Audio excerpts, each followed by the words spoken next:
Right, this is going to be another episode of Counterpoints with me and Maniac.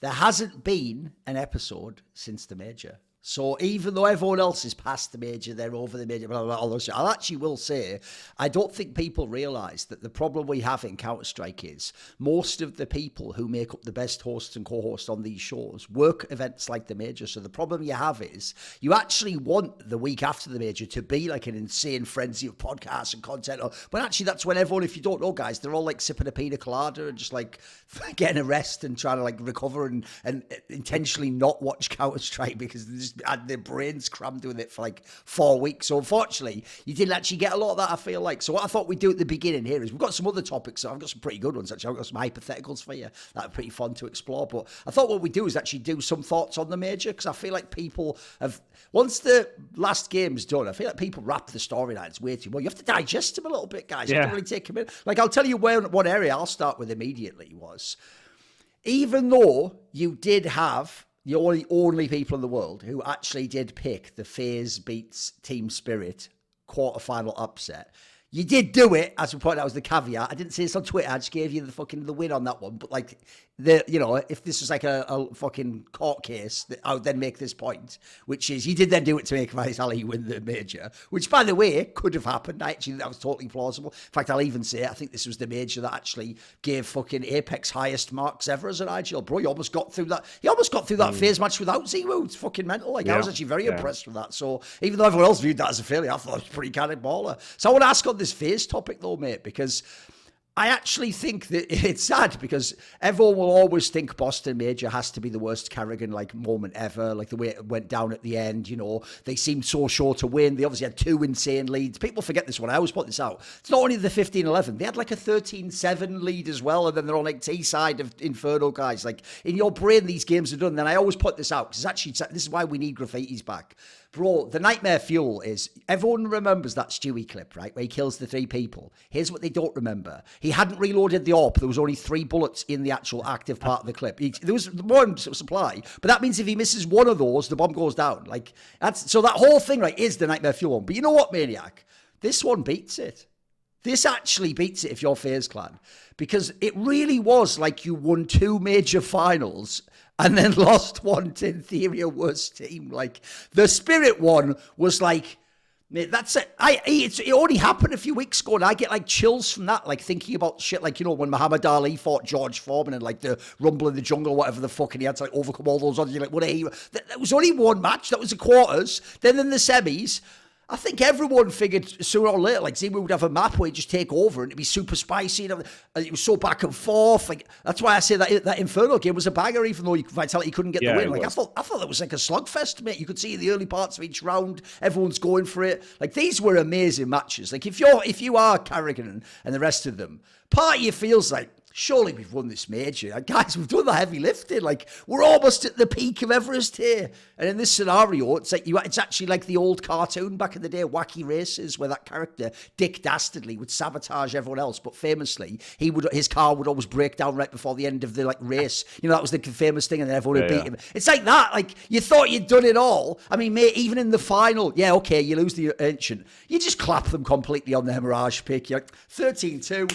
And I've said this a million times. It's going to be so much for you to pick from here. It's like, this is why I have this line I use on desks that people think is like sports ball talk. You know, the sort of football thing of like, you know, you got to get it more upfield in the second half, get more chances. You just say some vague thing that sort of makes it, that is sort of what you do in a winning game, but it's not really like a prescription someone can follow, right? I always do say this though. The reason I always say the dominant teams in history, I don't say they win 2-0 because that's obvious that they're really good. I mean, they win 2-0 in the sense that when you can 2-0 someone in a veto or in just a series in terms of you're better, one of the reasons you must do it if you want to be dominant is because, bro, every map you wait longer, there might be a player that has potential who didn't do shit. I'm obviously talking about Bit here. He didn't do shit the whole tournament. In fact, for years, he's never been that player from 2021. He's just been sort of all right, or he had the odd good game. And it's like in that last game, that was like the game of destiny for this guy. And if you ever look up the stats, I think he had like 130 ADR, mate. He was just doing stuff like run out of the apartments and kill everyone. So like, if you wait that long, players like that can wake up. Things can happen, mate. Every extra map you add is more opportunity to lose. So give me some thoughts on the FaZe run, first of all, mate, because I thought this was like such an interesting theme to the Major by the end. Yeah, so I don't really know what happened in the grand final. Even in retrospect, I think probably the second map was won a little bit too easily from FaZe, and they might have just let their guard down moving into the third. And I personally did not. I mean, I called Navi to win because I thought that FaZe's level overall in terms of Counter-Strike wasn't that great throughout the playoffs. That's true. And the reason I say that just in context is that obviously the win against Spirit is it's I don't even know how to. You could rewatch and replay that game a million times. It's a you miracle. might have like 500, insane, isn't it? like 500,000 different outcomes. Yes, out of, because it's so. like the incredible comeback on Vertigo, and like at this point in time, you're not talking about Counter-Strike anymore. You're just talking about mental resilience and like how strong people's nerves are. And at that game, obviously, FaZe is much stronger than Spirit. I think we saw a couple of cracks in the Spirit camp. Zontic's having like a famously bad series. Yep. Anyway, you move on to the Vitality camp, the Vitality game, and unfortunately, the Inferno is once again, I think, a game of who is holding their nerves the best. Yes. I think there were, and they are going to be for a long time, a lot of regrets from Vitality on that Inferno game. And I could do, if I wanted to, I could take an hour and do a piece of content of all of the rounds that Vitality should have won that they lost in that Inferno game. Like local 4v3s, 3v2 situations where they either miscommunicate, make the wrong decision. And I think FaZe did admirably at like capitalizing on all these mistakes and like turning around situations and all. But that was not a clean game from FaZe at all. In fact, they were just slightly stronger in like chaotic situations that they had individuals that stepped up in these moments. But I knew that even though FaZe is in the grand final, this isn't like, we're not looking at Antwerp FaZe. Like we're not looking at FaZe that's just outclassing everyone. And I thought that in some subconscious way of looking at it, they might think this is not our major to win. Because like who would pick Navi? Like who would pick Navi to beat FaZe in the grand final of the major? And I think they got maybe a little bit bamboozled after map one. Won map two too easily, and then listen, Bit having this game on Inferno is obviously something that nobody could have predicted. JL on the other hand, low-key had an incredible major. I say low-key, no, high-key. I mean MVP of the goddamn major out of nowhere. So I think that the map pool overall from FaZe wasn't incredibly strong, and Navi, they worked their way through it nice and easy. I mean, you beat EF, you survived the G2 game as well. G2 is supposed to be like a big stage game. They're supposed to beat you out, and then I don't know. I just had a feeling that this FaZe was probably running out of steam a little bit. They had left so much energy behind them in the quarterfinal and the semis. I mean, you could see Inferno. Like, Inferno is the equivalent of a car that's running out of gas at the end. Like, there's nothing left. There's absolutely nothing left in the tank. So, they're unfortunate for them, probably. I don't know if it hurts more than Boston. Maybe in retrospect, considering who they beat to get there. But I don't think they had a chance at the grand final. Like, there is no moment in the grand final where I think FaZe is favored to win. Like, at no point. Like, even Mirage is too one-sided for me. Like, Mirage is just Navi being called out on what are the meekness. So, I don't know. I never thought FaZe would win this grand final. After, like, Ancient, for me, that the conversation was closed. That's why I predicted Navi to win. I mean, the part that I think people overlook in this major run is it's like you say, if you go and watch, it's not like when Spirit and FaZe played, everyone just played out of their mind and it was the greatest Counter-Strike game ever. It wasn't. Like, actually, as you say, I agree. I think both of those matches, it's actually the thing about the FaZe core that I think everyone now appreciates. I used to just describe it early on as like they're super clutch and they're super exciting. It's like that actually undersells it. Like, they're just, there's something happens with these guys where it's like they have to be in like a war in a boxing or combat sense. They can't just win technically and, you know, execute a game plan. It's like they actually need to get properly punched in the mouth and get pushed to the limit where either a normal person breaks or they have like the fucking eye of the tiger comes out, doesn't it? It's like they're Rocky. They have to have the shit beat out of them so they can win at the very end. But as you say, if you go watch these games, with the exception of, I would say, I think Frozen actually was pretty consistently good throughout this playoff run. With the exception of him, mate, they're having a lot of sloppy games. Like, the joke is, like, Rops is almost non-existent in this tournament. People don't realise that. They could have won a major without him doing anything. That would have been impossible, like, 6 months ago. You go look at the rest of the players, it's up and down. Like, Brokey can have a good game. He can have a not that great game.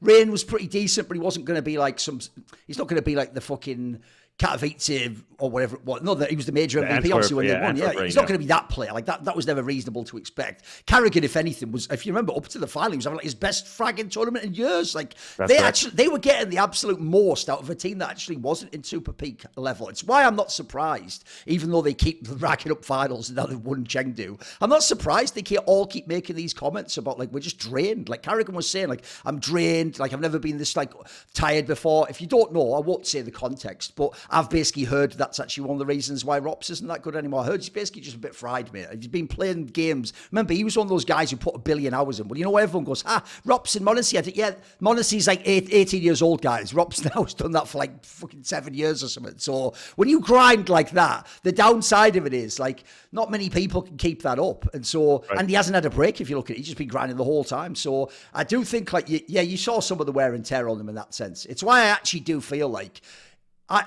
there's a lot of teams. We don't have to go into m0NESY a fleek thing.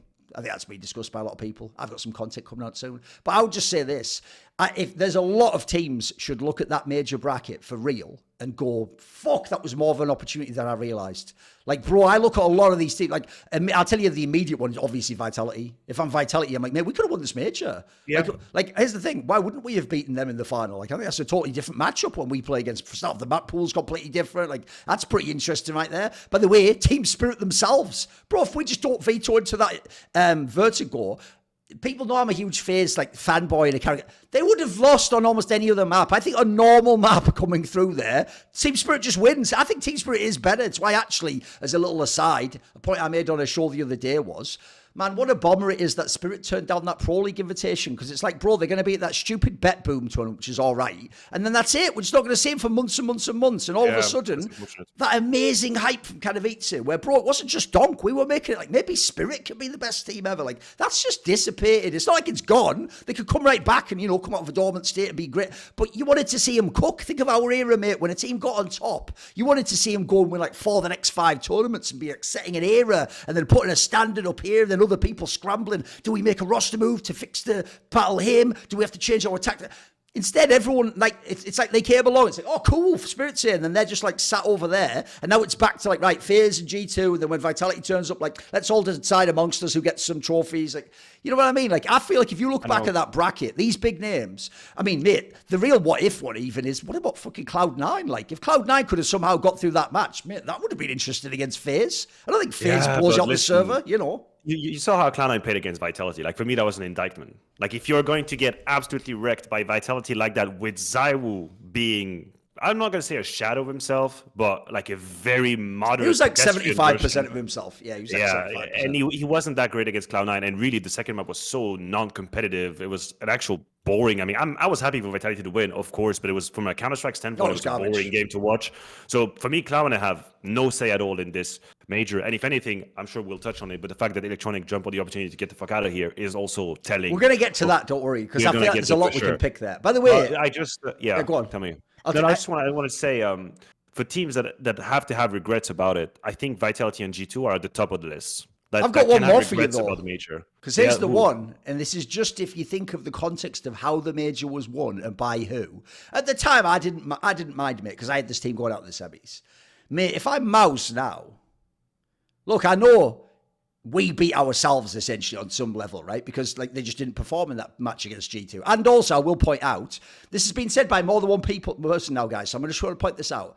When those players like Shuhei implied like they were actually scared when that like stage invasion took place, right? If people don't know, I think m0NESY said the same thing. What people don't seem to get is this, Maniac. They weren't like us on stream watching it or in like a fucking back room. So they didn't know that it's like, oh, it's just some stupid fan that's been like, egged on to run up. They thought people are just rushing on the stage. And if you're the player, you're not going to know it's some protest. So you're going to think, wait, they're coming on stage to get me. Especially because I've heard the story is that like the admin people, they didn't know themselves. So they were just essentially pretending players like, right, let's get out the booth now. Come out. Bro, and then that's terrifying. And then being told, go back on stage and play the game. I mean, I've had this happen to me at an event myself, Maniac. There was an event many, many years ago. I won't say the TO for this one for your sake, but it's a famous one. And we were at this event and their setup for the analyst desk was like in an area where crowds had to come past us.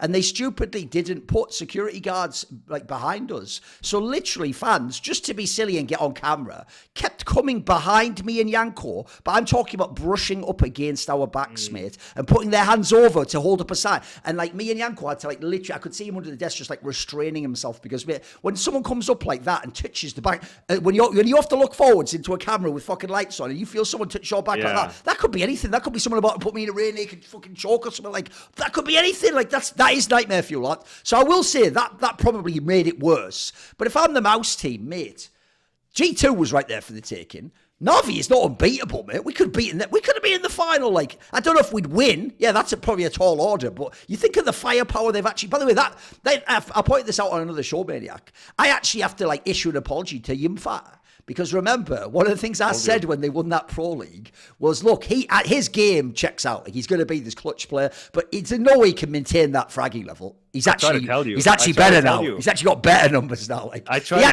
actually better than Zipnik's guys. He actually frags and does all that shit. It's insane. I think this team's primed, mate. Even if they didn't win then, like, that's the team for the next one. If they ever get it together, mate, they're going to fucking smoke people. Yeah, I don't think they would have won the grand final. Unfortunately, I think Chengdu is another reminder that there is still something that's kind of blocking.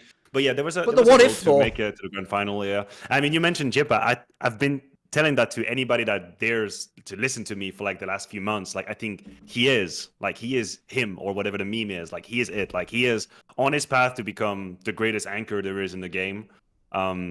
And I know that the market is not exactly friendly right now, but if I'm G2, if I'm Vitality, if I'm anyone really, I'm trying to get this guy. And I don't think that even Jimpat himself wishes to leave MOUZ right now, because I've been watching them. I've witnessed them as well in Chengdu. We talked a little bit. Like, they're a super healthy group, and they seem to be very happy to play together and like to grow together and all.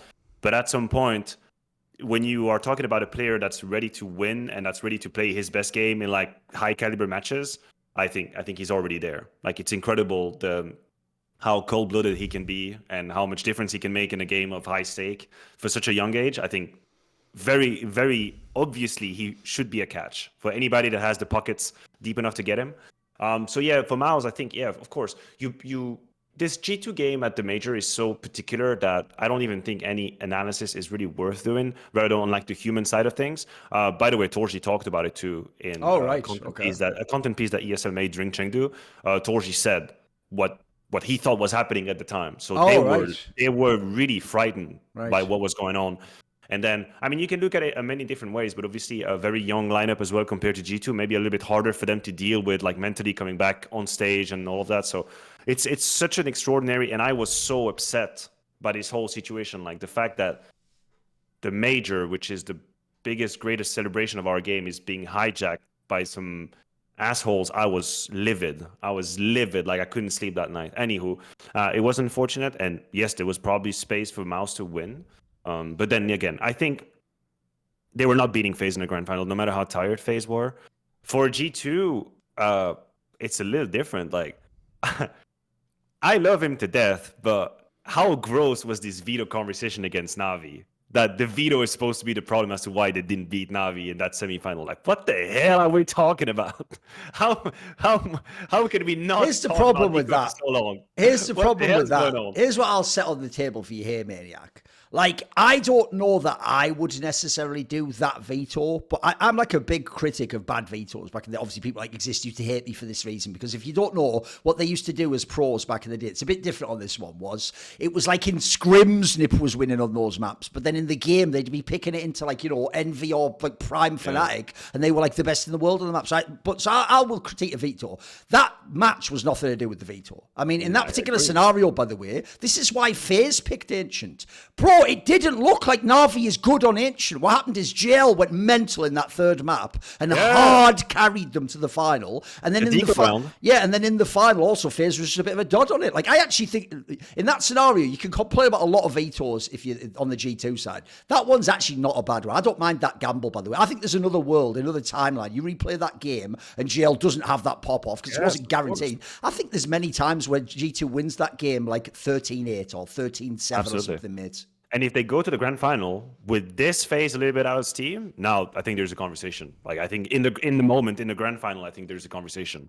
But you're right. Go on the NiKo angle, because here's the problem. This is the downside of when people aren't just doing an analysis; they're actually using like politics, essentially who they like, who they support. The real problem is this.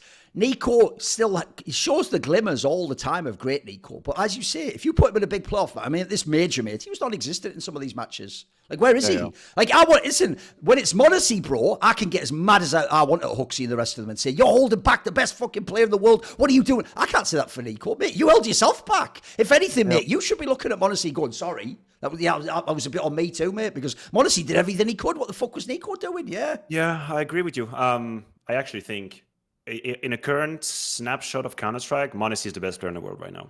Like there's, if we'd stop the calendar now and we had to create like the HLTV ranking or whatever, if you had to ponder like results at big events and all, like m0NESY is up there. Like he's the king. And it is like super upsetting if you're a G2 fan, because you cannot help but feel like, would NiKo be a little bit closer to CSGO NiKo, which we knew, this team would almost be unbeatable. Like this would, like CSGO NiKo paired with m0NESY and the way he plays right now would immediately be the strongest duo there is in CS2. Bro, this has to give you vibes of like fucking Titan Kenny S, where once Kaylee was kicked, the problem you had was, Kenny S was the best player, but then the second best player was like Apex, who's having, some good games, some not that good, but you didn't have that other star player. If there'd ever been another like top 20 player, that's why that team had so much potential. So I have the same vibe, mate, because the other thing about m0NESY is the reason he gets to be the number one player, guys, is Donk hasn't had enough tournaments, and then no one has to do as much as him as well. Like, Donk has all the setup, and then in Vitality, they don't even make ZywOo AWP all the time. m0NESY has to, like, AWP and do everything, mate. Like, he even has to do the simple shit where it's like, you can't even do a save. You have to do, like, I have to go for this bonkers 1v3, and I have to win it, and then that just keeps you in the gear. That, I've always thought, this is where I've never blamed people like Kenny when eventually your mental gets worn down. Because it's one thing, Maniac, to do a 1v3 godlike clutch and drop 30, and then you win the tournament and you're the MVP. It's another thing to do that, to barely lose the semi-finals. Like, that is what will drain that morale eventually. There's very few humans who just keep going, mate. Yeah, I mean, fortunately for him, I think he's pretty young and still hungry, so I don't really think he gets too bothered by it. But yeah, eventually, this man has to win. Well, here's the problem. Way he plays now, he just has to win. If you want, we can pivot into it, because the obvious spicy convo is being missed by everyone, mate. So there's two details I want to bring up. One is everyone's talking about the other direction. They're talking about Cloud9 player Electronic going to VP and the impact on VP. Is VP the super team now? Is this finally it, Jim? Time to win everything? Like, listen, that's a great convo. There's a lot there. There's a lot of interesting things about roles, dynamics. But the part they're missing is this. There was a detail that in the West we didn't notice, apparently, which is, everyone remembers in the Falcons debacle, it was told famously to the world, G2 m0NESY is not available for any amount of money. And I told you back then, that doesn't mean what it means literally in words. You have to read what that means is, literally, you have to pay the most money. Like, that's actually what that means, because everyone's for sale, you have to understand, guys.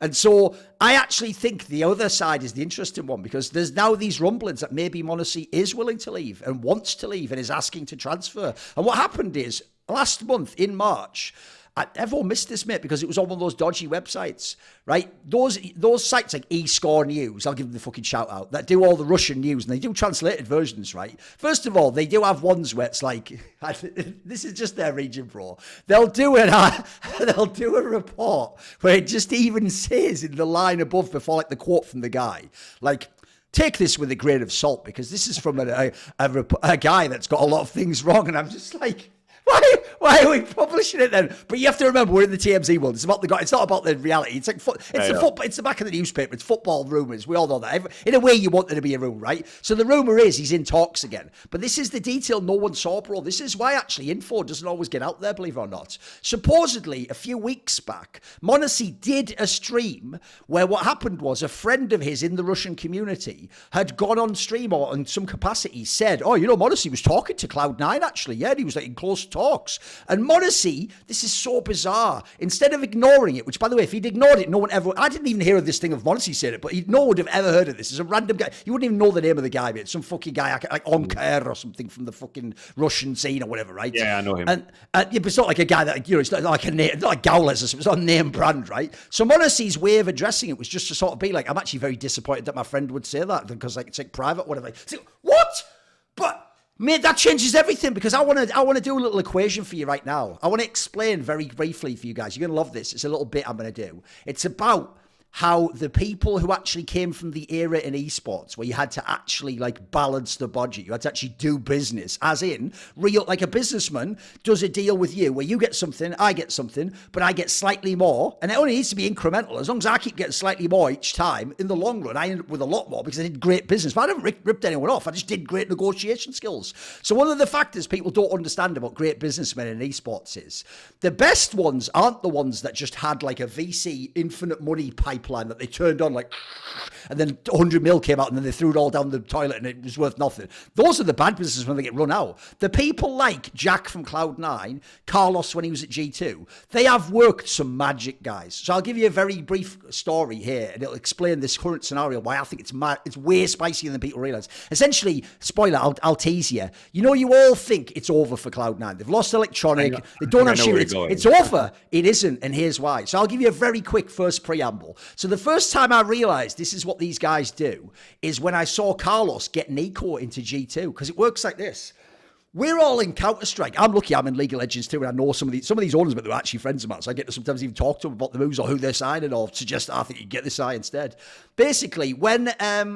because they're multi-game orgs, you can't look at it as just CS. The ledger for their org is the whole org. It's like if I go in 5 million here, but I spend 10 million, it doesn't matter that in CS I made 5 million. I lost the 10 million, I'm down 5 million. Like the org is 5. It doesn't matter. No one cares on the dollar bills what game it went to. So what happened was one of the most gangster moves of all time was when Carlos, remember, the fee was supposed to be that he'd bought NiKo from FaZe. People said about $1 million or something. I think it was around that number. It was probably slightly less because usually they over-report to sex it up, you know, like they'll let you have the rumor of the initial offer and then they do the real one, you know. So let's say it was 800. But I heard it was $1 million, right? $1 million, by the way, back then, $1 million is actually probably what it should be. That's like now when you hear like, you know, 2 million for Shiro, 1.5 million or whatever. That's actually right in line with where it should be for the top of the market. Remember, this is prime NiKo, mate. It's like we all knew he had years left. And it might look on paper like, oh, he's lost $1 million to get NiKo. I mean, the CS team has, it's not even any lands. We're in COVID, boys. No, this is why it was genius. Because he did 3 moves at the same time. What you didn't know, guys, was what he did in League of Legends. The same off-season, he'd already sold perks to Cloud9 for $5 million. Then he'd replaced Perks at his position in the G2 team with Reckless, who was the other best player at that position, on a free transfer because his contract had ended. Then he signed NiKo for $1 million. Can anyone just do the math there? Plus $5 million, side grade the player that you had sold for nothing, still plus 5 million, minus 1 million, and you got NiKo. So at the end, you've like gotten a side grade, you've upgraded your CS team, and you have 4 million left over. So let's do the same equation, because Jack's just done it again. We're only going to go with reported information here. I can't know the real numbers, and if I did, sometimes I can't say it because sadly it depends on who the source. If your source is too good, you can't ever say it. It's even worse. So let's just do a little bit of maths. So you're all going to forget that when Cloud9 initially hyped us, it's because they got Electronic and Perfecto from Navi. You ever remember that last year? And the fee reported was 2 mil combined for both of them. Now, look, the joke there is we're assuming, you know, Electronic was 1.82 million and Perfecto was 800k or something, you know. Well, you can do the breakdown however you want. I don't imagine they were 1.5 each. So that's minus 2 million to get Electronic and Perfecto. But then we all think he fucked up, didn't he? Because he sold Shiro, and that ruined the team. He sold Shiro. I've heard it was about 1.5 million. So far what we've done is we've got Electronic and Perfecto, we've lost Shiro, and we're actually only down 500,000. But we've got Electronic and Shiro Perfecto into the team. And by the way, at any point in time, this could already have worked out if you'd gotten just a good Russian AWP for cheap. Like if you've got a 400k Russian AWP at Zorte, it already looked like you've won the transfer market. But then, now let's do this other move. So now you sell Electronic to VP, supposedly for 1.5 million. They're saying. Yeah. So you sold Electronic, you're back to 1 million cost, but you've lost Electronic, right? Now imagine if you actually do sign m0NESY. Because everyone's going, well, they couldn't know. No, guys, you actually haven't spent much money so far. And if you do, let's say you now spend $2 million or something to sign m0NESY, right? That's a kind of a fee you'd expect. That if people don't know, I don't believe anyone's ever actually gone up to... I heard it was $2 million for Doc, but no one paid it, is the point. Like, the Shiro one I've heard is about 1.5. That sounds like the record at the moment to me sounds like 1.5. I don't believe anything was more than that. That's why when the other ones are combined like 2, I just think that's a clever way of making it sound cooler. It's like me taking that Fnatic game back in the day and going, make it Maniac and Kenny S dropped 70 frags together. It's like, yeah, Kenny S dropped 51 of them or something. You know the joke, whatever. It's a classic shot across the bow. And to be fair, I give you 20 frags. That's not bad. So, so here's the analogy, right?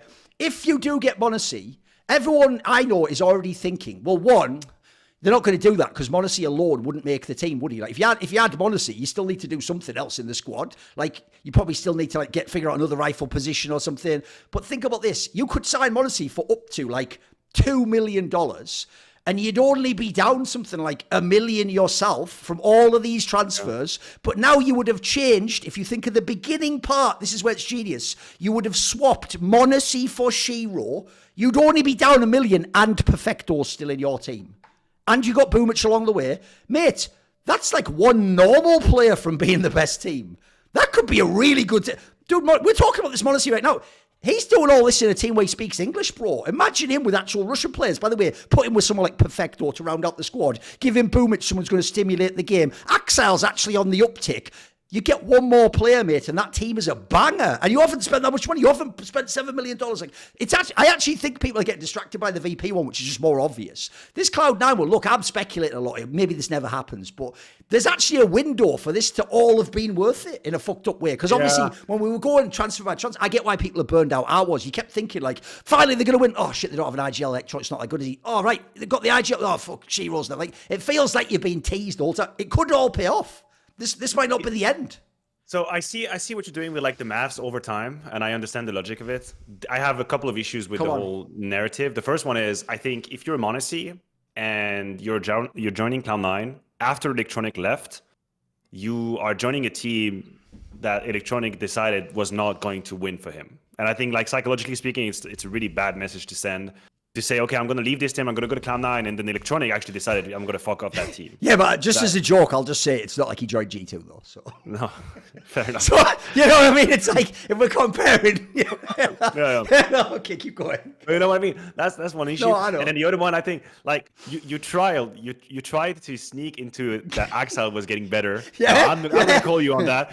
Just because he got one good event, he's not going to redeem. He's not totally back yet. Sure, a year of like disappointing, underwhelming Counter-Strike. No, I just put that. I put that under the. You try to pull a fast. That's like when you just go by the paper and you put that candy bar in there as well. You know. No, we're gonna call the police on that one. So Axel, I think I still believe it's super underwhelming right now. Sure. So Cloud9 would be one more roster change away from being like a decent home for m0NESY.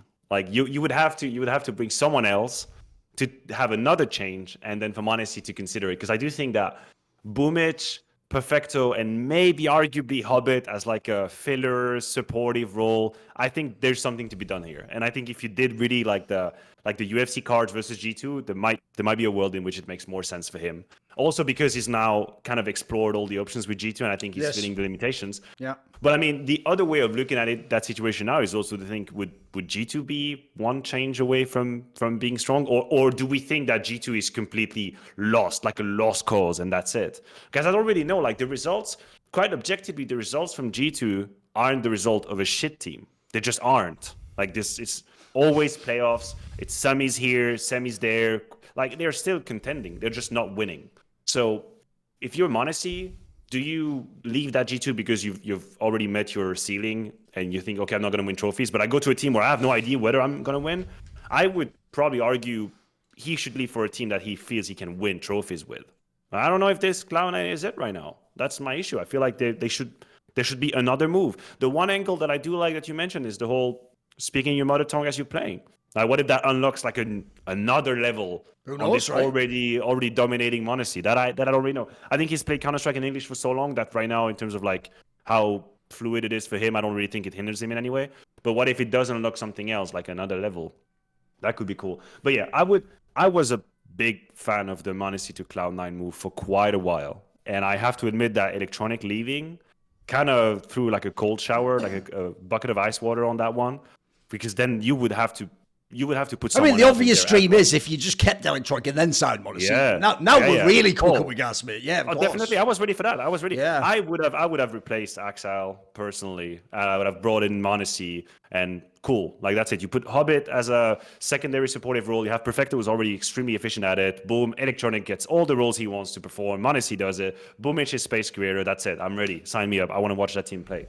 Now, Electronic's leaving changes the landscape just a little bit for that team. But we're gonna have to see. Like, if m0NESY doesn't leave G2, would it be for Cloud9? I actually don't really know what other team he would go to. That does really make sense.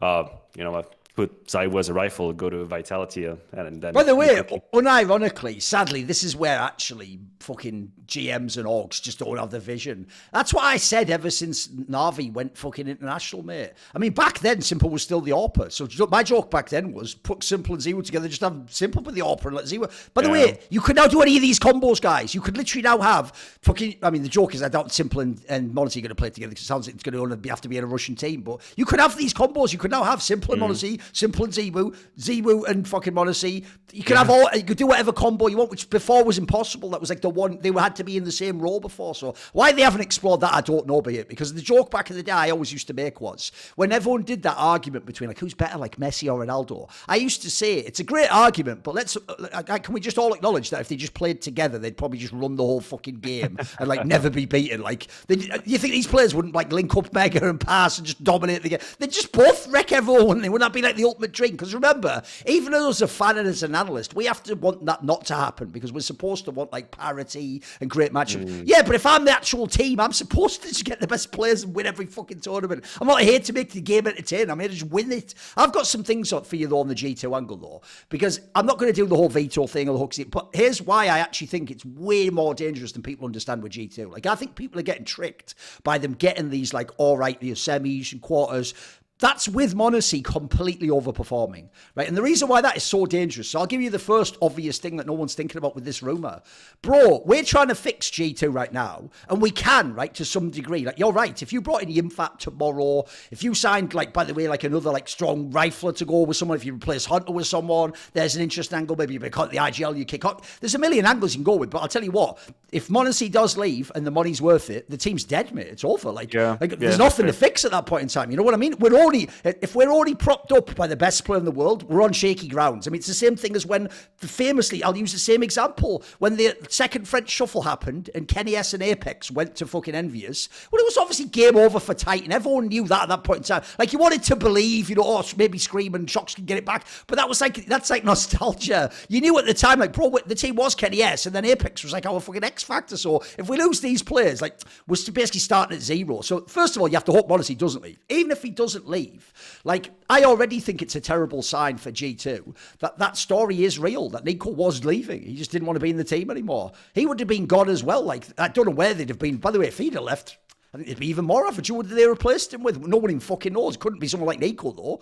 The Yimfat one's not bad, but again, the problem is he's 17, he's just joined the team. And if anything, this is one of those moves like the Shuhei one where we can say as analysts, I'd take the gamble and just hope it pays off. But if you are the other orgs, you want to do it where it's more like, I'll take the next gamble. Like, I'll give him his year in this team. Same with Kixon. You want to give him the extra year to show that, like, they can make it in the playoffs. They can call that. Then when you feel a bit safer, you sign him. It might cost a bit more, but you sort of had someone else test him out. Sadly, I just think people he wouldn't leave, and I just don't think they'll think of him because he's 17. I think they'll think, like, let him mature a little bit. And then the last thing is this, right? This is the angle that does kill me about the whole G2 topic. Is I can tell when people are going like too far to defend some of the players, because they do this thing I think is really unfair, which is they make out like G2 is like a team that any good player should want to join, right? So they'll say stuff like, well, if you're replacing HooXi, like, well, you can't get Carrigan. It's like, that you're being too ridiculous with the standards. And the reason why is this, guys. Two of their most recent signings in history, two of the last three signings, was HooXi after a few, like, whatever runs with Copenhagen Flames, and then NeXY, who nobody was even trying to sign, who was in, OG bench or something. Like, these weren't fucking bangers, mate. Like, they're making it sound like G2 could only have the highest standard of players. Their signings don't suggest as much. They're willing to gamble on all sorts of people. I still think the NeXY one is mental, because I don't blame NeXY for how he plays, but whatever they thought he added to the team, they were wrong. It didn't make the squad better. Like you can, it's not about whether JKS was better. It's just that like Nexa himself was just an okay signing. It wasn't terrible, but it wasn't a great signing. I mean, he's one of the reasons we're in this problem now, Maniac, because now that Hunter doesn't play well and HooXi already was a bad fragger and their system clearly is let people frag. They don't have the fragging component, so the three of them together just drag you down. Yeah. And then, as you say, if NiKo's ever in that pack, m0NESY can't literally. That's where that term 1v9 would be true. He'd have to play against 4 of his teammates and the whole of the team, wouldn't he? Yeah, that really is the issue. Like I feel like every now and then we see like a moment of grace from NiKo, and you start thinking, oh shit, it's happening again. Like that's it, yes. Because he has been astonishing for so long that I'm not ready to give up on him. Like I'm just not. I refuse. Like I refuse to think. I refuse to think the good years are behind, and now we're just gonna have some sort of light version of NiKo for the rest of these. And I just refuse. I was watching him play in Chengdu. He's obviously quite frustrated and upset, and you almost feel like it might just be like a click, something that needs to click for him to once again be performing. Now, I might just be talking out of my ass. I don't know what's happening within the team, but I'm just not ready to give up on him. So I'm going to keep it as like a little sideline that eventually this might happen again. Like eventually we might see a very, very, very strong NiKo again. Because people are coming at me telling me, oh, what are you talking about? His numbers are pretty good. His numbers are not nearly as good as what NiKo was doing. And like in 2023, he was like the strongest competitor to ZywOo to be the best player in the world. Yes. That's who we were talking about. He was the number 2 on that list, and some people even tried to make the argument he should get number 1. But that's how high he was right now. Yeah, of course it did happen. Whatever, just brushed it aside. I love it. But now he's so far down that conversation that it actually is painful to watch. So that's one big ass issue with G2. I will say, because I feel like we've talked some smack about HooXi quite a lot, and we've been very critical of him, it was warranted in terms of result. I think that his calling is still underrated to this day. I was watching G2 play. I watched G2 play, and I watched the decisions they make. Now, granted, I'm not in the vocal. So if someone else from the team is saying, hey, I think we should do this, I'm going to go ahead and assume it is a leader's decision. No, listen, I will give you a little bit of insight. I'm going to use this in a video in the future, but I have sources. I have people inside G2. I always have had people in these camps. It's just I don't always tap them. Like, believe it or not, sometimes I want to speculate myself at the beginning. And then if it's more like, when I talk to them, I'll just say this. They do say he makes loads of the calls. Like, look, it is literally a system where the idea is to give the stars freedom. Like, it is a loose system. So the downside is, it isn't here's the tricky thing about the HooXi calling style. Apparently, they say he does have like a decent mind for like calling, and he can call in like pressure situations and stuff. The one problem is this: they even themselves know that like because they make it so much about the star players, if the star players don't frag, it's not like there's a fallback system where you can still. They're not like heroic where you can win off just attack. They're not even trying that type of system. So as far as I heard, if you like the calls, he's making them. As far as I've heard. Yeah, and honestly, I don't even completely agree. At least on the T side. I don't agree with the concept that if the stars aren't performing, they're never going to win. Like, obviously, it's always going to be intricated. Like, you're telling me that G2 is supposed to win if m0NESY isn't fragging, if Vitality is supposed to win, well, ZywOo fragging. Like, this equation is correct for any team that exists ever in the world of Counter-Strike. So, but I do acknowledge that m0NESY has to frag, NiKo has to frag. But I think the T side, the calls and the executes, in my eyes, are currently in some of the best there is in Counter-Strike. Like, in terms of T side play, I think G2 is up there. Like decisions they make. Like what banding are we talking? Like top 3, top 5? Where are they? I think top 3. Okay, that's really bold. I think top 3. I think that's the headline. Editor, that's the headline of the video. Maniac says G2 top 3 T sides in the world. Yeah, I'm ready. I will. Calling at least top 3 T side calling at least. Yeah. Yeah, I'll back that claim without any issue. By the way, if people don't know, there are a lot of teams relying on just fragging on CT side in CS2, so that's pretty bold. This is where that's the problem, right? I think that their CT side is usually where the problem arises because there's a fragging issue almost from coast to coast. Yes. And what you're looking at when you watch G2 is basically, currently, I think they are the team that utilizes their superstar the best. Like m0NESY and the tricks that m0NESY can do and the change of positions that m0NESY can have on the CT side, like he currently is the most impactful player there is in the world. Like that's it. Like, and obviously it's partly is him and partly is the system that he's been put in that allows him to do all of that. And that's great. The problem is it masks issues throughout the map where you have, every now and then you have a map where HooXi is seemingly incapable of killing more than 6 people. So yeah, obviously, how are you going to win? Hunter's, he's got one playoff game where he shines, and the rest he becomes pedestrian once again. NiKo's like the CT side was where problems arise from NiKo, not the T side. You look at the numbers, if you dive into CT side versus T side, it's the CT side where NiKo started struggling first into CS2. Because I don't know if it was something about the crosser placement or the wide swing angle or the peeker's advantage, but this is where he's starting having issues. So I think that in For general, context, if you don't know, guys, NiKo might be the best CT side player like ever in CS. He's unbelievable in CS. but not now anymore. Like not now anymore. I think there are moments where he gets absolutely abused on his positions. He actually gets abused on his positions, which is crazy. Just a sentence to put together, thinking about who NiKo is, right?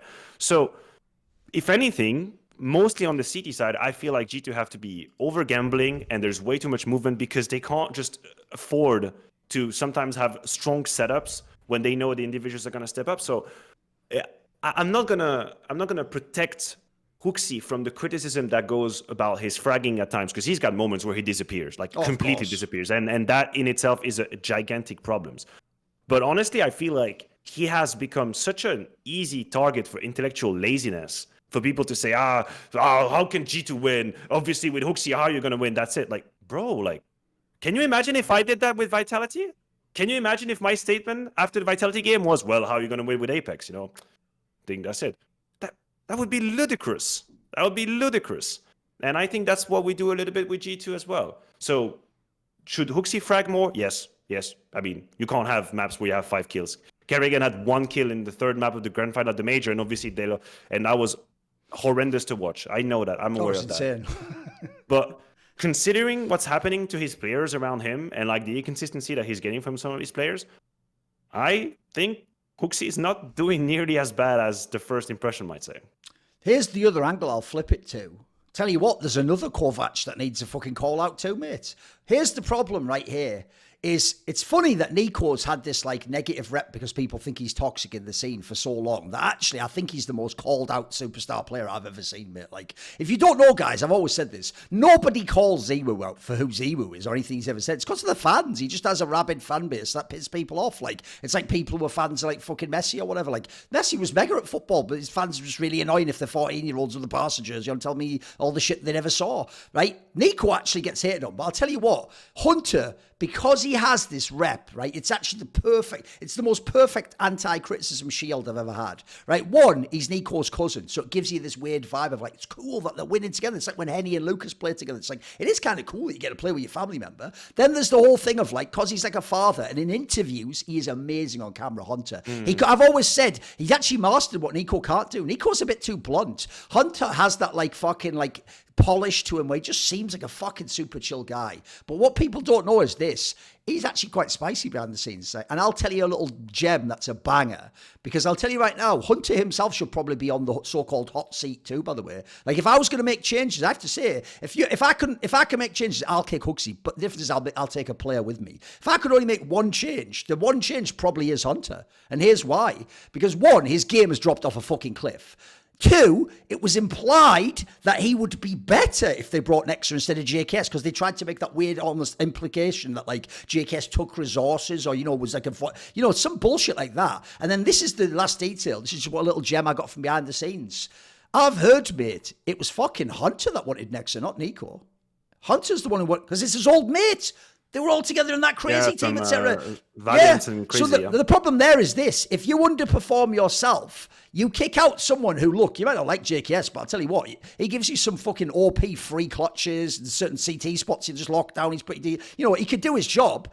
That means like that counts double against you, Hunter. Now Nexa, he was never going to frag like that. I mean, Nexa comes, by the way. This is why it's so fucked if you're Nexa. If you are Nexa and you join that team on paper, bro, imagine on paper the names. Like, if I have m0NESY popping, NiKo, and Hunter in the form he was in at like fucking Katowice last year, bro, all I have to do is be Nexa and we're going to win the cup. Like, no, in this scenario, now we're going, where's the firepower Nexa? It's like, why am I'm the last person who has to give the firepower. Like, me and HooXi are okay for that. You 3 studs, you fucking top 20 players, you go out and you score the goals, as it were, mate. Like, that's like telling a defender, you should contribute 5 goals yourself. I'm a fucking defender, bro. He's an attacking midfielder. Because, mate, I think the nice guy thing is shielding Hunter way too much. No one wants him to be fired. No one wants him to get kicked from his job. But I tell you what, there's another player. Like, you remove that and you put someone in there, There's a lot of like aggressive rifles that you could put in that position. Yeah. You'd be popping in this. Remember, they were the ones, people forget this detail, Maniac. Supposedly, Flames was picking between Vitality and G2. Do you remember that story? Mate, if I you didn't could even, I didn't even realize. I've heard that was one of the teams that was in the mix. I mean, that's just something I heard from like the rumour mill. If that was true, imagine Flames instead of like one of these positions, mate. Wouldn't you be cooking with gas at that point in time? That'd be fucking fire.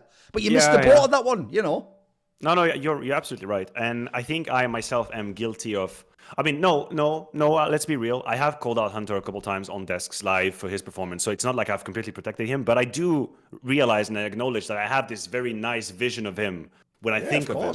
That kind of colors my perception rather. And it is true that if you actually have a look at like the roles that he's gotten, both on T side and CT side, like this is supposed to be. Oh, he's not in bad spots at all. Not at all. No, not at all. I mean, listen, you have. NiKo was anyway going to do any of the boringest, dullest, no one wants to play role ever. He's going to do that. And then you have HooXi, who's rotating a couple times here and there, but also is a sacrificial lamb. He's the bait every T side, of course, yes. Exactly, completely. So that means like something's got to give. Like behind, like the second wave has to give something. Hunter's lurking a couple of moments. On the CT side, he's got like high fragging or like high encounter type positions. So yeah, you put someone else. I think there are a number of players, and none that I have immediately off the top of my head, but I can fairly confidently say there are a number of players who could be candidates for these roles who would do better right now with these positions and with that kind of freedom. So no, that's fair.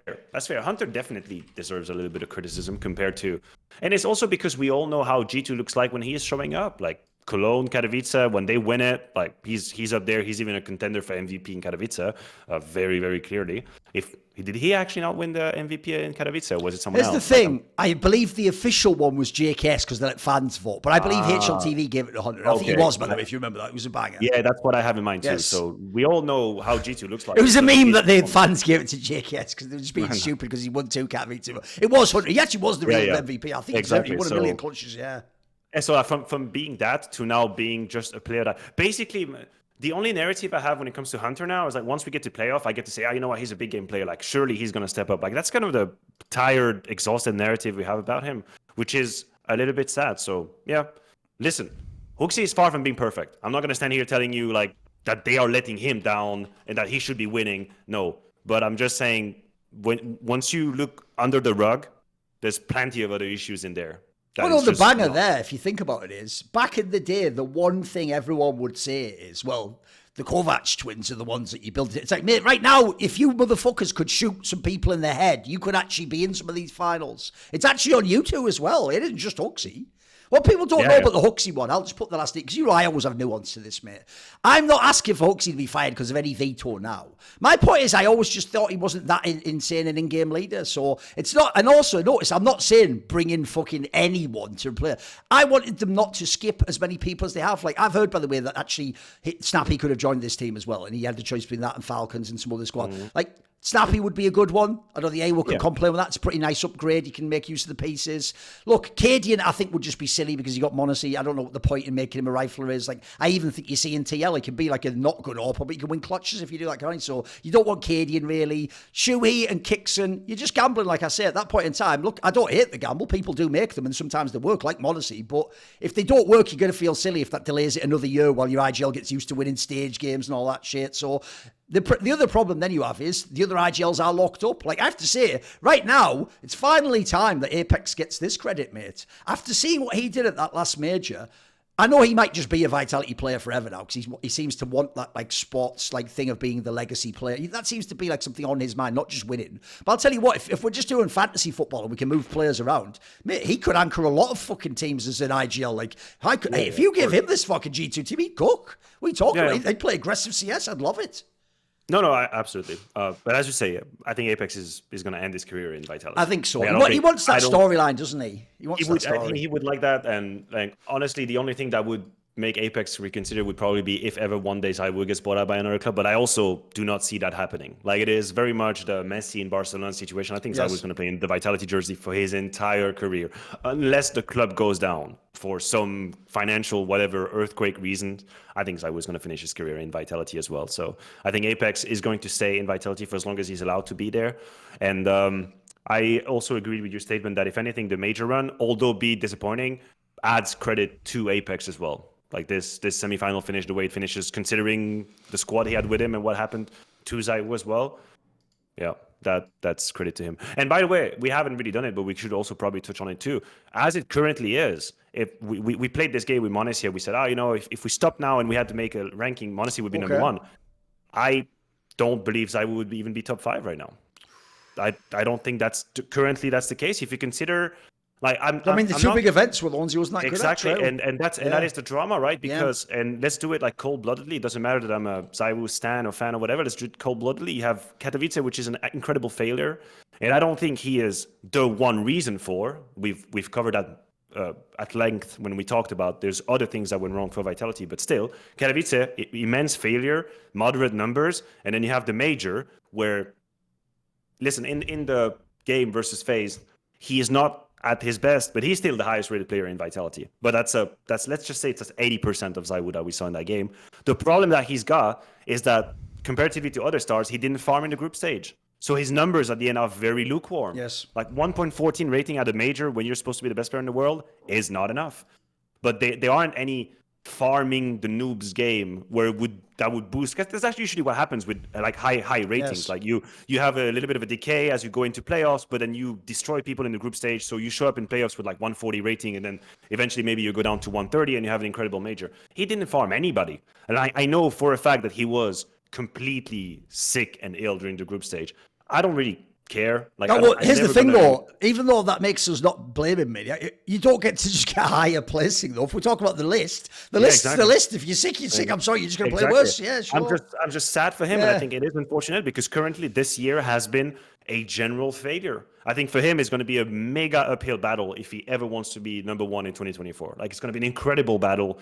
You would need to have a fantastic cologne. You would need to win 2 to 3 MVP medals on like side tournaments. Maybe win the major, win the Shanghai major, maybe. You win Shanghai. I think automatically you become part of the conversation again if he's got a good performance there. You would need to win like a couple of like the Blast, maybe like fall finals or spring final. Like you would need to win some of these events, and then your name is going to be in the hat. It's currently that's not the case, and I do wonder where Vitality's head is at, because again, the loss versus FaZe I think was very disheartening for them, and it exposed some of their tendency to like be too stressed and like misplay situations. So from like a mental perspective, I think it's a really hard loss to come back from.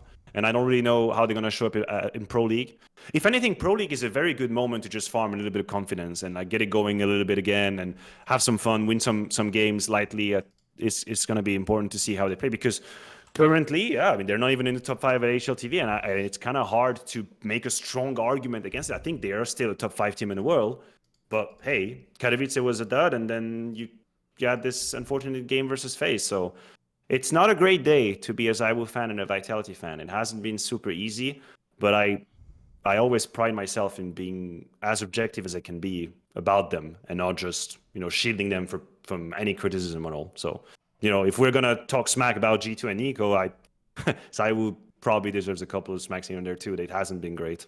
By the way, I'm with you, but that's also the problem whenever you have these people who... It's the reason why, even though, by the way, in-game leaders and coaches hate it that I talk about the game this way, that I talk about, like, they don't even like the concept of star players, mate. They think that's just a player who has the resources and, he does like what he can with them and that's his job in the team, etc. Right? But the reason why I talk about it with these guys, like, they're not even just stars, they're superstar carries, where, like, every game you're relying on them to carry you. Like, that is such an unreasonable standard to put on any player, because as you say, it's not even like it's not like in these games ZywOo does what fucking Device did in that last game in Chengdu, goes like 5 to 17. He's not doing that. No. Like he might have 3 rounds where that's happening, but then he has a couple of rounds that he gets cooking. He gets some, by the way, because of how good they are. The reason why famously people like Simple and ZywOo can never really get the bad rating is they get like 10 boring kills that you just don't pay attention to in a game. Then you check the score, oh fuck the hell, they're up at 16 kills again. But you think because you didn't see the 1v3, they didn't do anything. That's how good they are. They could just trip over and get kills in this fucking game.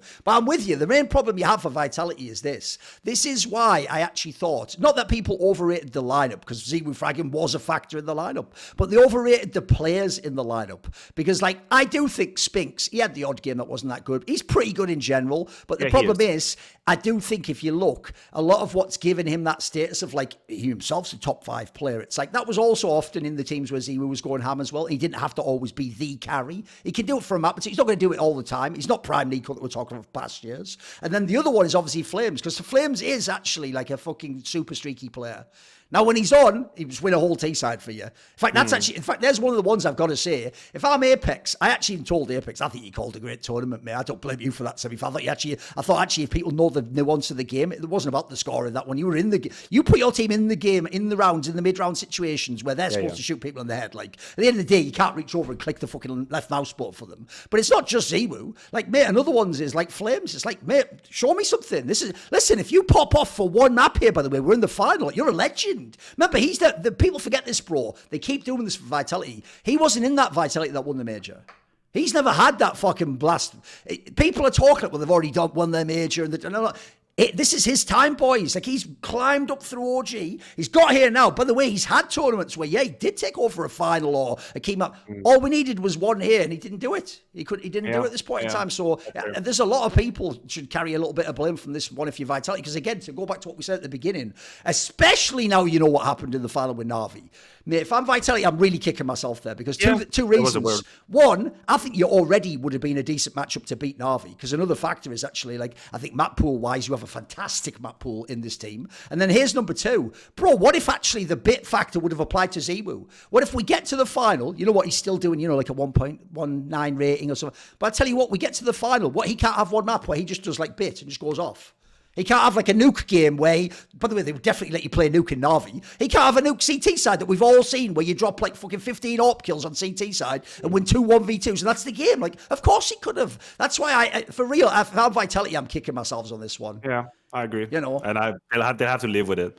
And I think the Flames shout out is very warranted because of how he can make or break games currently. Like, that's so crazy. And I think it must be a little infuriating if you're Apex because you can, like, in a vacuum, you could literally call the same T side over and over again, and it feels like you could have 3, 4, 5 outcomes that are different from one another depending on whether Flames finding entries. Because he's got such an aggressive playstyle whenever he finds the kills. Like, he's got moments where he takes over, but the problem is when he doesn't, then like something is missing. Like, the space isn't being taken, the duels aren't being taken, it's not happening. So yeah, obviously a little bit of disappointment here. We'll see how they bounce back.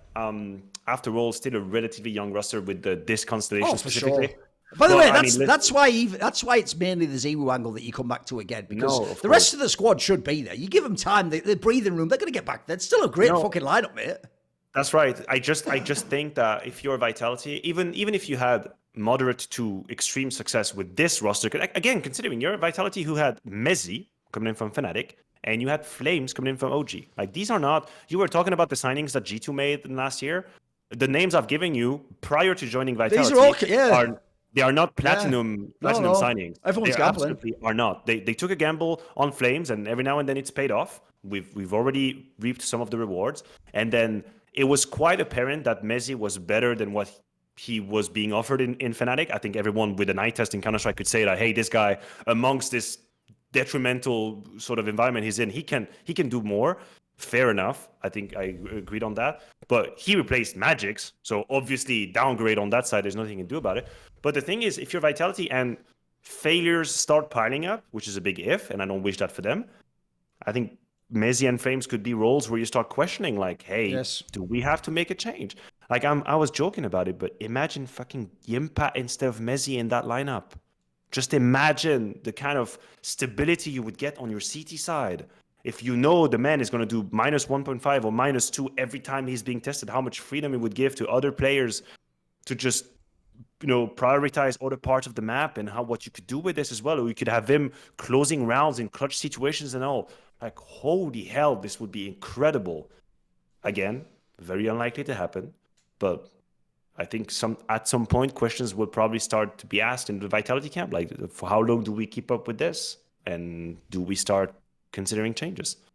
No, I know what you mean, because that's the other thing. The problem is we look at all these players and the deals were done ages ago. They're in teams. So some of the people you'd actually want. The weird thing is some of the absolute best teams in Counter-Strike don't have access to players that are playing in worse teams right now. Like, I'll give you 3 names that could completely change any of these teams and their total fate, right? One of them is Frozen. Look, he did go to FaZe, so it worked out like a motherfucker for FaZe.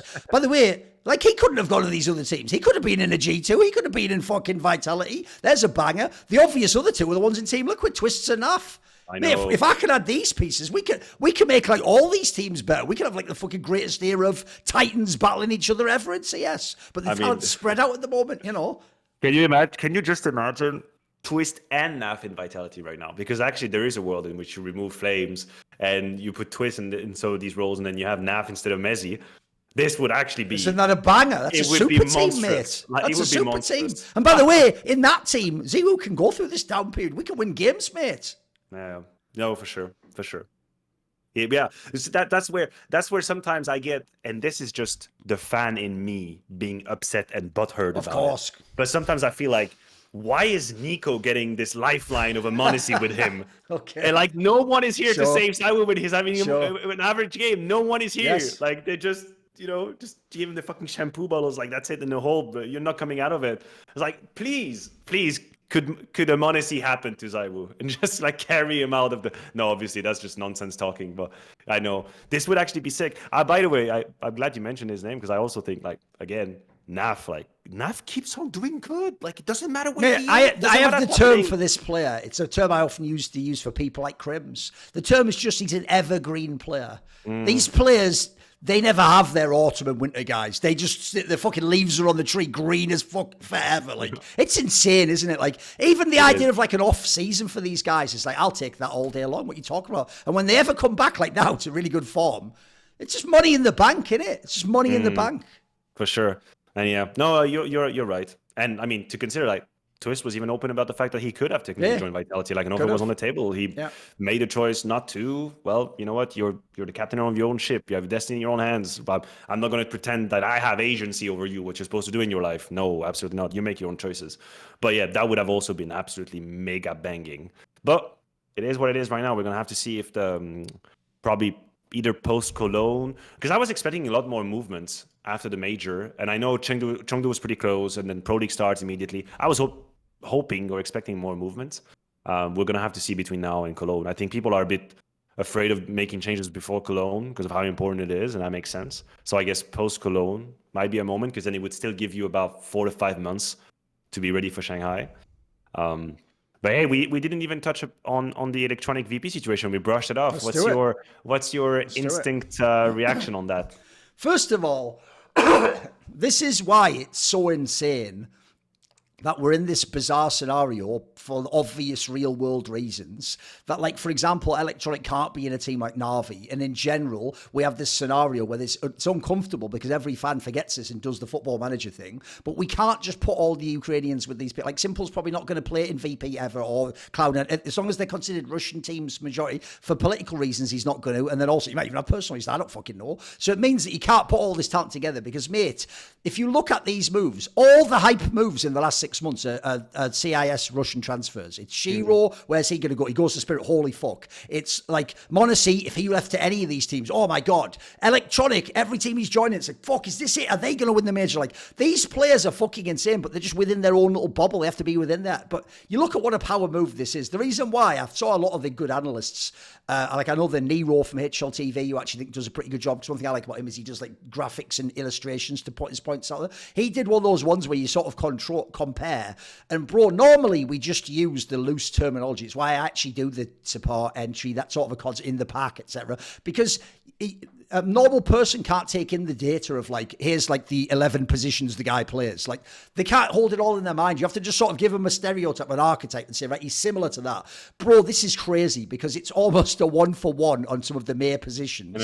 And the detail people always missed on May was he's twice had this call up. He had that call up to Gambit from Vega Squadron back in the day, and then now he had this call up to VP. He always goes to tier 2, farms, and then he gets the shot, and they did not give him the support roles, guys. They put him in positions, that's why they're getting Electronic, where it's like an aggressive rifle position where if you're really good, you can fucking frag out, and he hasn't done it. Unfortunately, he just has never lived up to the billing. I don't know if it's, maybe in those tier 2 teams, he's kind of just a freelance. He does what the fuck he wants. Maybe in these teams, I imagine people like Jame have a very set idea how they want you to playing. And you have like a lane you're going to run in, but you're not doing absolutely everything you want. So the thing is, it seems like, it's hard to do this normally. It seems like one of the most obvious upgrades, like almost can't fail, if you know what I mean. I even think the Cloud9 period showed people something about Electronic that we didn't know before, which is it wasn't anything to do with Navi's system. It wasn't Zeus's calling. It wasn't being next to simple. This guy just gets it fucking done. I'll tell you what, there's another evergreen player, mate. Does this guy ever fall off? Like, even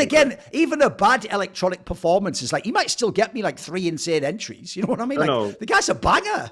I mean, you're preaching to the choir. Like, I have been a pure Electronic fan for about, let's just say 6 years now, something like that. Like, he has to be, if you consider like his HLTV placings over the years, he has to be one of the least talked about superstar players. Easy, yeah. Because he always had like someone in his team who was better than him, who would immediately get all of the attention. Like the MVP ratio from Simple to Electronic throughout the years is like, it would be like a funny AF graphic if you actually did that, like who won an MVP when. And I'm not going to challenge the fact that Simple deserved these MVP. Sure. No, of course not. Absolutely not. That's not the point of the conversation. But Electronic was always kind of left aside from the conversation. So he's an incredible player. I got really worried that the time as a leader in Navi and then the beginning of Cloud9 had actually destroyed his confidence, but I think he can still perform. Now, to talk about the VP situation, Mir not performing had 2 issues.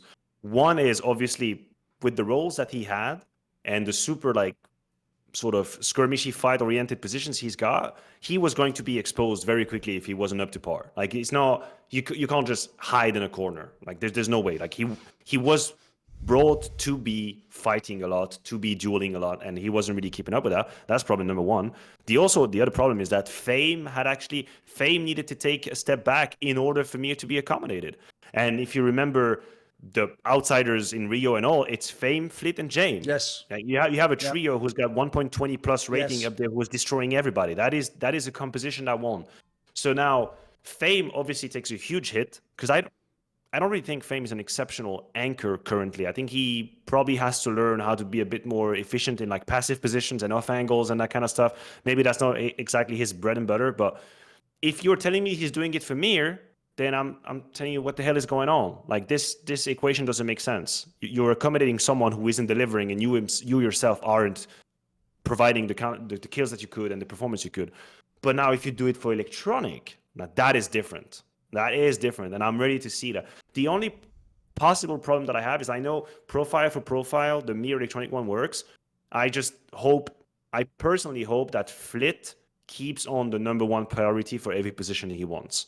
I think it would be a mistake to take something away from Flit in order to accommodate Electronic. And the reason I say that is because I have more trust in Electronic to make the best out of whatever position he's in, even if that's his second choice, and then the number choice is taken by Flit. Electronic gets his second choice, and I have more trust in him providing that than I have it in Flit actually changing positions. I wouldn't want Flit to change. Like, you got him where you want him to be. He's giving you what he's supposed to. Leave him there. Let him grow. That's going to be great. He's, again, never leave his side. So I really hope that the number 1 priority in terms of rifle is still Flit, right behind his Electronic.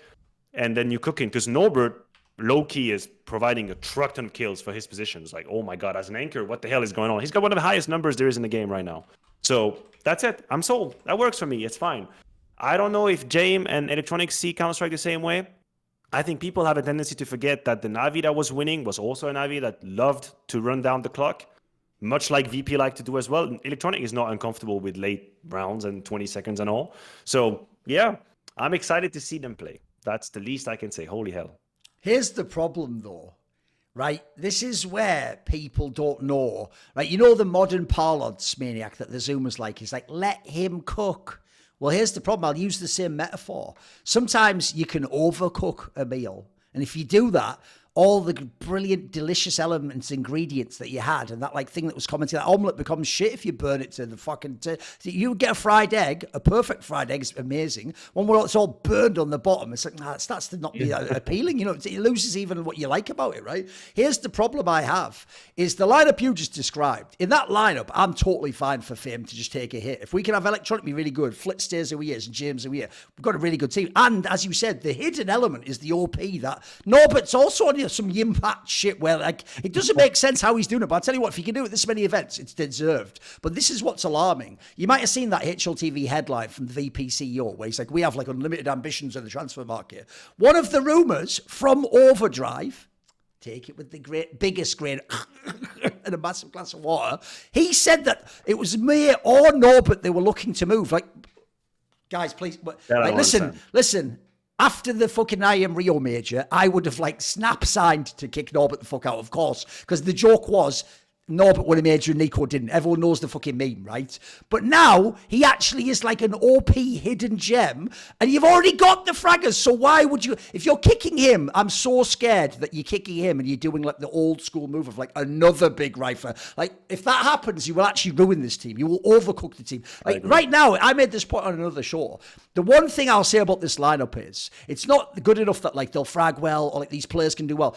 If you are Jim, you have because you won that major, people stopped giving you the scrutiny of like, is that actually such a good style? Is it a little bit too gimmicky? People said you won a major and you were the MVP at that one. He like overperformed. So people kind of gave you a pass like, okay, you've earned it, Jim. But I'll tell you what, mate, if you get this lineup and they keep Norbert and Electronic really is a 1-for-1 and he frags out, Jim, you have to win everything, mate. Like it's not like be good anymore or like when it's time to win everything, mate. It's like that firepower and lineup would be fucking crazy. So if he is a truly great IGL, it's time for him to cook.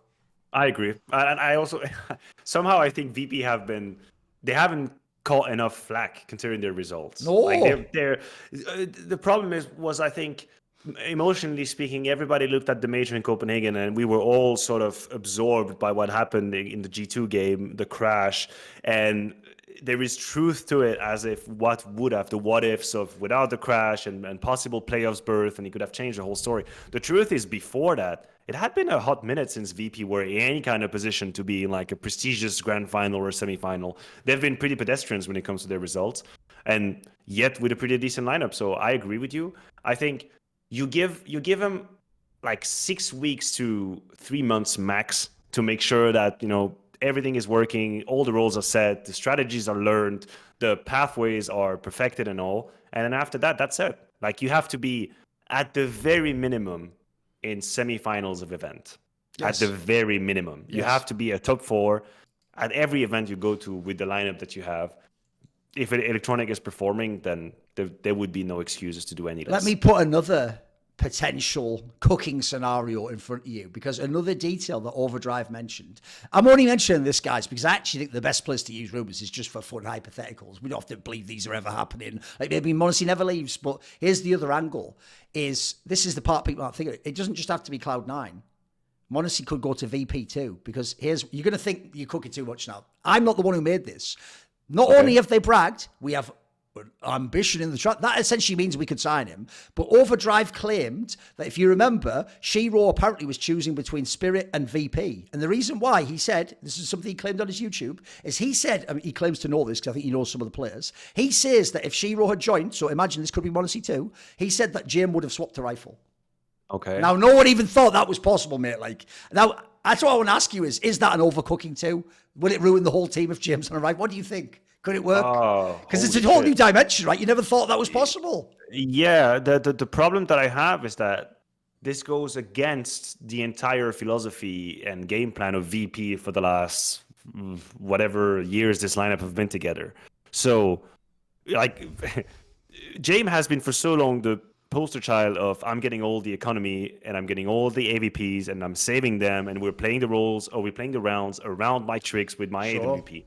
So now, do I have reasons to believe that he could not do anything else? Not really. I mean, the man seems to be very clever and intelligent when it comes to Counter-Strike. Maybe he is more versatile than we give him the credit for. There is just absolutely no proof of concept that he could be a potential rifle. That there is absolutely none. So that would be hella weird to see. And I think this would probably put him in quite a lot of danger if they weren't winning at the time then.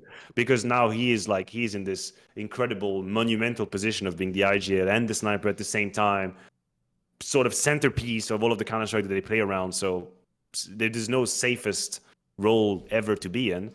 That would be. I think we might reach the overcooking stage on that one. Okay. Like, you know, like I'm really trying to be open-minded, but Sure. yeah, I really struggle to see it. If anything, m0NESY going to Vitality and ZywOo as a rifle would make more sense than him joining VP and to relegate Jame as a rifle. This is what I would say. It is also worth shading in as well. Remember, guys, that thing last year where Vitality supposedly wanted like a massive pay cut for Zonic. Then you add that the players they signed are Flames and fucking m0NESY. That sounds to me like they don't want to spend a lot of money. And also they re-signed ZywOo not that long ago. So I'd imagine the other thing is, like, Vitality right now probably doesn't want to break the bank. You know, they're probably looking for a reasonable transfer. Right. You're definitely right. I'm not going to pretend like just as hypothetical. Obviously, I don't have insider information on the financials, but Vitality is not an organization that is going to take a millions loan at the bank so they can have an incredible player coming in. It's a club that plays on more than one game as well, and I really think that they're trying to achieve some sort of balance, and they're trying to be reasonable and conservative with the choices they make. So I can't, like, put it this way, I don't think there's any universe in which m0NESY joins Vitality right now. There's just not. Like they just re-signed ZywOo an extension. I don't really know what kind of number he's on as well, but I would imagine he's the number one priority of any kind of resources they have when it comes to Counter-Strike. I don't really think the well has any sort of water left in it for them to make big signings. The issue is 6 months ago, let's say less, 3 to 4 months ago, you could have made the argument that you wanted to join Vitality to win. Sure. Right? As a player, you might not go there and get the biggest salary there is. There might be other orgs that are going to give you a better number, and I think that's fair. But you could make the argument that, hey, bro, like, Vitality is winning. Like, how many trophies do you want to win? Do you want to win majors? Do you want to win events? Like, go to Vitality. And for some players, and I hope for a lot of the players of the professional scene, that's enough of an incentive to go to. Now, if Vitality is starting to not be in a conversation anymore for trophy winning, that's starting to get complicated. Like, sure, ZywOo is an extremely strong argument. Spinks arguably is too. But then if financially they're not going to align with like some of the bigger names out there, then it becomes a little bit harder to be seductive for like big profiles that would be expensive. Also, you do notice, this is why I always have said for the last 2 years that this is like the golden generation of Russian Counter-Strike players. It's unbelievable how many talents they have out there. Like, that's why now they have all these top teams that they can shuffle between. So if we're using the cooking analogy, why is it Vitality and G2 are like, right, we've got like our original steak, like a normal sized entrecote here, you know, like what have we got? We've got some onions here. Fucking, let me think. Put a bit of garlic powder in there. What have you? Salt and pepper it properly. That's the best I can do. Why is it over in fucking Russia or whatever? They're just like, right, we're going to go with filet mignon. Let's chuck a bit of Wagyu in there. Some nice sausages, you know, like gourmet. Some foie gras would be nice on the side. It's like, you're overcooking now. Like, you've got all the best ingredients. You're trying to put all the fucking best ingredients in one fucking pot at one time. And then the analogy for Cloud9 is they make everything in the meal but always miss one key ingredient. Yeah, exactly. You know that's what I mean? like they always have it. Because remember, listen, that's why I did that whole look. Part of it was copium, guys. The reason I did that whole genius, you know, Jack's like the puppet master behind the scenes, like, and I trade this for this, for this, for this, and at the end I win, is because otherwise it is the most depressing story of all time. Because remember the timeline, guys. It goes from like, they were pretty good, just replacing Nafani with someone who's an IGL, it'd be cool. Oh, we've got Electronic and Perfecto. I'm not sure how I feel about Electronic IGL, but it's a super team on paper. Axel's not any good. IGL doesn't really work. Fuck, I mean, if we just get a different IGL though and swap, it's a super team still. Shiro's left. Oh, fucking hell. What are we doing now? Get another AWPer? Is like Zor team, any of them? No, we're getting Boomich though. Yeah, but what about the AWPer? He is the AWPer. Like, and then now it's like, and then Electronic's left. So if you only look from that perspective, don't get me wrong. You're just like, like tearing your G2 jersey, your C9 jersey, you know. It's like, what's the point of being a fan anymore, right? It's just depressing at this point. It really I want to believe so badly as well, but it's just depressing, isn't it? But that's why I really have trouble imagining m0NESY just joining now. Like, you know, m0NESY in his hotel room thinking, you know what, I think Cloud9 is the move. Yeah, I think Cloud9 is the moment. I should go there.